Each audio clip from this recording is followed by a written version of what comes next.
श्री नवनाथ भक्तिसार अध्याय 9 हिंदी। आगे मच्छिंद्रनाथ तीर्थ यात्रा करते करते वंग देश में आए और वहाँ भिक्षा मांगते मांगते वे घूम रहे थे। तब उन्होंने सरस्वती नाम की जिस स्त्री को पहले पुत्र प्राप्ति हेतु भस्म मंत्रित करके दिया था, उस स्त्री सरस्वती को उन्होंने पहचान लिया। तब उन्होंने उससे पूछा, मैंने पहले तुम्हें जो भस्म दिया था उसका आपने प्रयोग किया था क्या? तुमको पुत्र प्राप्ति हुई है क्या?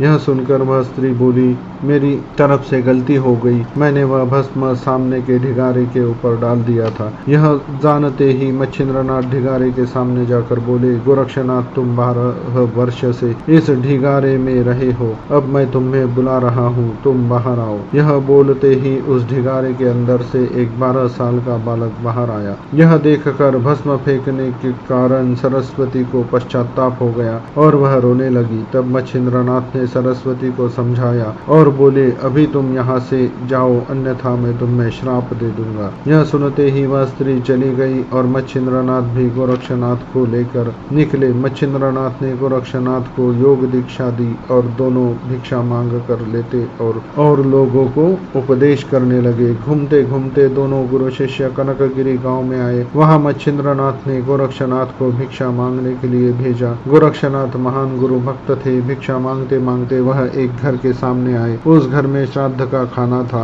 एक तेजस्वी बालक भिक्षा मांगने के लिए आया है, यह देखकर उस घर की स्त्री को आनंद हुआ और उसने बहुत प्यार से घर में बने हुए श्राद्ध का खाना उस बालक को दिया। एक ही घर से बहुत ज्यादा भिक्षा मिली, इसलिए वह भिक्षा लेकर मच्छिंद्रनाथ के पास आए। दोनों ने भोजन किया, किंतु मच्छिंद्रनाथ को मिली हुई भिक्षा में जो बड़े मिले थे, उस बड़े में उनकी इच्छा थी। यह देखकर गोरक्षनाथ ने, आपको कुछ चाहिए क्या? यह पूछा। तब मच्छिंद्रनाथ बोले, मुझे और बड़े चाहिए। यह सुनकर गोरक्षनाथ फिर से उस घर में भिक्षा मांगने पहुँचे। तब उस घर की स्त्री ने बाहर आकर देखा। तब गोरक्षनाथ उस स्त्री से बोले, माई, मेरे गुरुदेव को बड़े बहुत पसंद आए हैं और उन्हें फिर से बड़े चाहिए, आप भिक्षा दोगे क्या? यह सुनकर वह स्त्री गोरक्षनाथ को बोलती है, यदि तुम्हें फिर से बड़े चाहिए तो मैं तुम्हें जो मांगूंगी वह तुम मुझे दोगे क्या? यह सुनकर गोरक्षनाथ बोले, गुरु सेवा के लिए आप मुझे जो बोलोगे वह मैं तुम्हें दूंगा, आप मेरी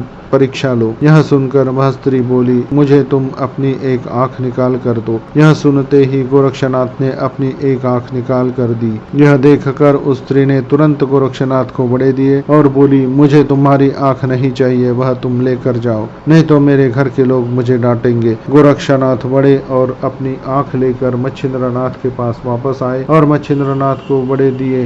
गोरक्षनाथ ने अपनी एक आंख पर पट्टी बांधी थी। यह देखकर मच्छिंद्रनाथ समझ गए, उन्हें खुशी हुई। मच्छिंद्रनाथ ने गोरक्षनाथ की आंख पहले जैसी कर दी और गोरक्षनाथ को संपूर्ण योग दीक्षा दी। इस अध्याय की फलश्रुति, श्रद्धा युक्त अंतःकरण से जो भी इस अध्याय का पठन श्रवण करेगा उसे 14 विद्या 64 कलाओं की प्राप्ति होंगी, ऐसा ग्रंथ में दिया है।